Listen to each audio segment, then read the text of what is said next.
बता दें कि समाजवादी पार्टी के सांसद बर्क के घर पर यूपी पुलिस पहुंची है। बिजली विभाग की टीम के साथ में यूपी पुलिस पहुंची हुई है और आपको बता दें कि इलेक्ट्रॉनिक मीटर लगाने की जो प्रक्रिया है वो यहां पर की जा रही है, क्योंकि बिजली चोरी की तमाम शिकायतों के बाद प्रशासन एक्शन में है। सांसद के घर बिजली का मीटर लगवाने के लिए पुलिस पहुंची है, बिजली विभाग के अधिकारी भी पहुंचे हुए हैं और नया स्मार्ट मीटर यहां बिजली विभाग की ओर से इंस्टॉल किया जा रहा है, जो कि ऑनलाइन जितना भी कंजप्शन होगा उसकी सारी डिटेल्स एकत्रित होंगी। तो तस्वीरें भी हम आपको दिखा रहे हैं, भारी सुरक्षा के साथ में टीम पहुंची।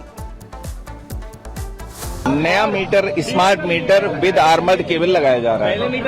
पहले मीटर नहीं था या पहले ये पुराने वाले मीटर्स हैं, इनको चेंज करने के लिए है कि स्मार्ट सबके चेंज हो रहे हैं कि बस सारे। क्या ऐसी सूचना मिली थी क्या कि कोई जगह से गलत तरीके से बिजली की चोरी हो रही है?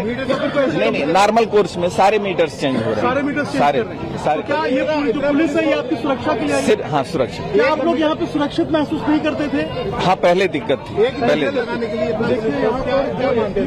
जी सर, एक मीटर लगाने के लिए तब पुलिस फोर्स क्या मानते हैं सबको लेकर? क्या सुरक्षित महसूस? सुरक्षा हेतु सिर्फ पुलिस फोर्स। माजरा तो कुछ भी नहीं है, वो मीटर लगा रहे हैं, आपके सामने है। हाँ? मीटर लगाने के लिए इतनी पुलिस फोर्स की तैनाती, मीटर लगाने के लिए रैपिड एक्शन फोर्स लगा दिया घर के बाहर आपके। मुझे तो खुद ताज्जुब है। आप इनसे पूछिए कि यहाँ क्यों आए हैं आप। नोटिस 2 बार मिल चुका है ऑलरेडी, आप लोगों को कहा जा रहा है चीज का अवैध कब्जे को लेकर के, अवैध निर्माण को लेकर के कहा जा रहा है कि नोटिस मिल चुका है। 2 नोटिस दिए गए हैं, बिजली को लेकर भी नोटिस दिया गया है, बिजली बिल को लेकर नोटिस, ना बिजली का कोई नोटिस, कनेक्शन को लेकर नोटिस, ना कोई कनेक्शन नोटिस ना दिया।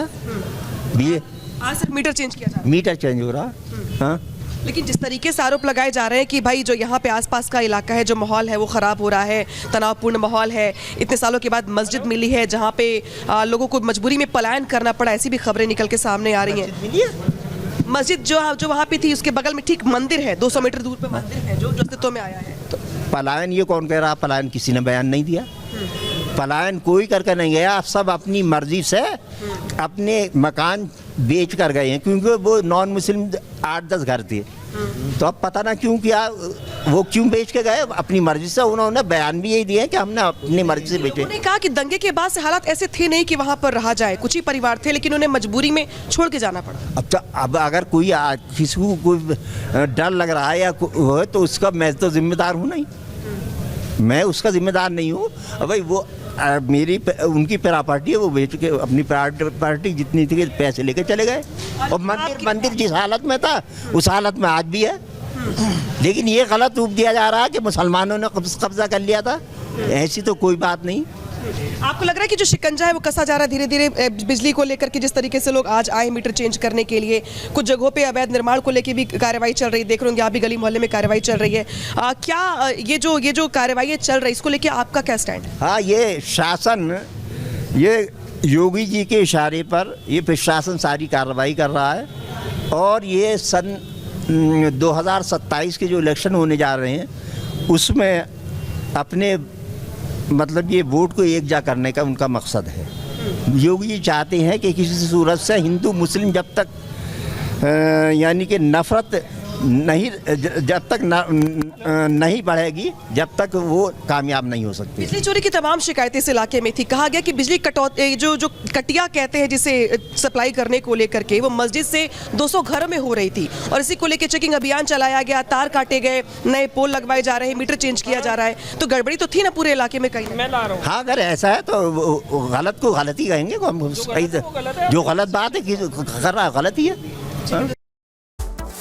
इस वक्त अनामिका सिंह बातचीत भी कर रही थी जो सांसद महोदय हैं उनके पिता से। अनामिका, एक बात बताइए, जो ये कहा जा रहा है कि नहीं हमने तो कोई अतिक्रमण किया नहीं, जहां मंदिर थे वहां पर थे, तो फिर पूजा क्यों नहीं हो रही थी? उन जगहों को ढक क्यों दिया गया था?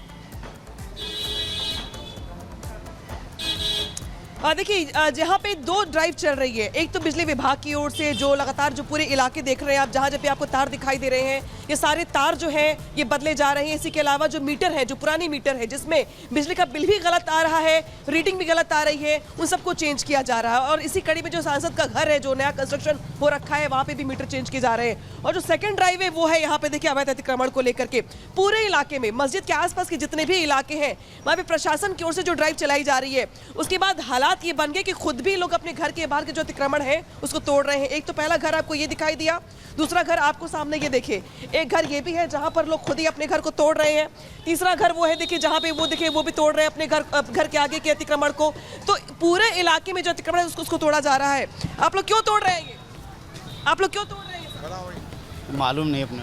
क्यों तोड़वा रहे हैं आप लोग? अरे उसका है ना म्यूनसिपालिटी का, उसके लिए तोड़वा रहे हैं। म्यूनसिपालिटी ने बोला है? हाँ। क्या बोला? तोड़ो इसे। तोड़ो इसे। रोड पे तो तोड़ना पड़ेगा ना। रोड पे आया था तब नहीं समझ में आया था? जब समझ में नहीं आया था, अब समझ में आ गया। अब समझ में आ रहा है। अब आया। देखिए लोग कह भी रहे हैं कि म्यूनसिपालिटी की ओर से कहा गया है, लिहाजा इनकी ओर से ड्राइव चला करके अपना घर खुद तोड़ा जा रहा है घर के आगे। जी तोड़ना पड़ेगा ना, सरकार का ऑर्डर है तो तोड़ना पड़ेगा ना। ऑर्डर तो ठीक है, लेकिन जो अतिक्रमण जो है वो तो है ना, मानते हैं ना आप लोग? गलत तो गलत। रोड पर बनाया गया। हाँ, गलत। जो रोड पर जितने भी घर बनाए गए थे, कब्जा करने का प्रयास किया गया था रोड के ऊपर, लगातार उसको तस्वीरें लेकर दिखा रही हैं और जतिन के पास एक बार फिर से चलते हैं। जतिन, क्या कुछ जानकारी है, अपडेट है? बिजली विभाग की टीम पहुंची हुई थी। आज बिल्कुल देखिए, प्रशासन जो है वो सांसद के घर का मीटर लेकर फिलहाल वहां से निकल गया है, लेकिन आप उन तस्वीरों को देखकर अंदाजा लगा सकते हैं कि एडमिनिस्ट्रेशन में किस कदर डर है इन इलाकों में जाने से जुड़ा हुआ। लेकिन ये बिजली चोरी दरअसल होती कहां से, उसके एक तस्दीक मैं आपको यहां से करा देता हूं। आपको मैं तस्वीरें दिखाऊंगा। इस तरीके के जो ट्रांसफार्मर मीटर्स लगे होते हैं, यहाँ से जो वायर है वो डाली जाती है, एक सब स्टेशन पर भेजी जाती है और वहां से मल्टीपल घरों में बिजली चोरी की शिकायत थी। इसका अंदाजा बिजली विभाग को तब लगा जब उनको पता लगा कि हर महीने तकरीबन 1.5 करोड़ रुपए का जो रेवेन्यू है वो प्रशासन को इसका लॉस हो रहा है, बिजली विभाग को इसका लॉस हो रहा है। उसके बाद से अभियान चलाना एडमिनिस्ट्रेशन ने शुरू किया और अब जब तस्वीरें मिल रही हैं लोगों के जो जीरो बिल है और घर बना हुआ है 200 गज में, 300 गज में, 250 गज में, तो इस तरीके से ये पूरी मुहिम जो है वो चलाई जा रही है। और दूसरी तरफ क्या बिजली चोरी धार्मिक स्थलों को लेकर भी की जा रही थी, इसको लेकर भी प्रशासन का जो एक्शन है वो साफ तौर पर देखा जा रहा है। दूसरी तरफ इंक्रोचमेंट को लेकर जो ड्राइव है वो तस्वीर में दिखा दूं, जिस कुएं का हम लोग लगातार जिक्र कर रहे हैं, 19 कूप का जिक्र कर रहे हैं मस्जिद के बाद।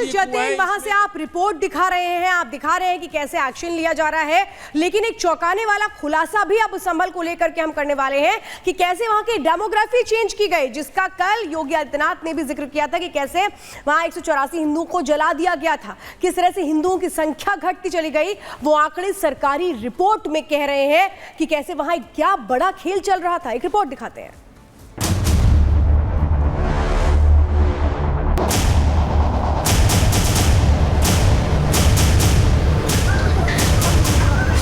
एक 184 हिंदुओं को हत्या हुई थी, हिंदुओं की हत्या हुई थी।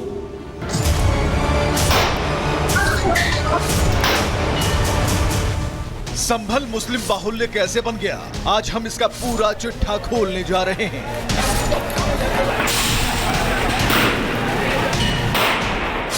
सरकारी रिपोर्ट बताती है कि जब देश को आजादी मिली तब सन 1947 में संभल में भारी भरकम हिंदू आबादी होती थी, लेकिन आज संभल में हिंदू नाम मात्र के बचे हैं। जो सरकारी रिपोर्ट रिपब्लिक भारत के हाथ लगी है उसके आंकड़े बताते हैं कि 1947 में जब देश आजाद हुआ था उस समय संभल में हिंदुओं की आबादी 45% थी, जबकि मुसलमानों की आबादी 55% थी, यानी कि हिंदू आबादी से केवल 10% ज्यादा। लेकिन आज संभल में मुस्लिम आबादी 85% पहुंच गई है, जबकि हिंदू आबादी घटकर केवल 15% रह गई। और मोटे तौर पर देखें तो संभल में मुसलमानों की आबादी करीब 30% तक बढ़ी है, तो वहीं हिंदुओं की आबादी करीब 30% तक कम होने का रिपोर्ट में दावा किया गया है। अब आपको सीएम योगी का वो बयान सुना देते हैं जिसमें उन्होंने साल दर साल हुए दंगों की पूरी जानकारी विधानसभा में दी थी और बताया था कि कब और कितने हिंदू सांप्रदायिक दंगे में मारे गए थे। 1976 में भी 5 लोगों की मौत वहां पर हुई थी और 1978 में 184 हिंदुओं को सामूहिक रूप से जला दिया गया था। 184 हिंदुओं को हत्या हुई थी, हिंदुओं की हत्या हुई थी और जलाया भी गया था और 184 हिंदू मारे गए थे वहां। 184। मैं वही तो कह रहा हूं ना, आप उस सच को स्वीकार नहीं करेंगे। संभल दंगों की सरकारी रिपोर्ट में इस बात का जिक्र है कि हिंदुओं को चुन चुन कर मारा गया था और हिंदुओं की दुकानें जला दी गई थी और ये भी आरोप है कि समाजवादी पार्टी के सांसद शफीकुर रहमान वर्ग के दबाव में हिंदुओं से ज्यादा मुसलमानों को मुआवजा दिलवाया गया था। यही कारण है कि हिंदू पलायन करते गए और मुस्लिम आबादी संभल में आज 85% पहुंच गई है। Bureau report, Republic Bharat.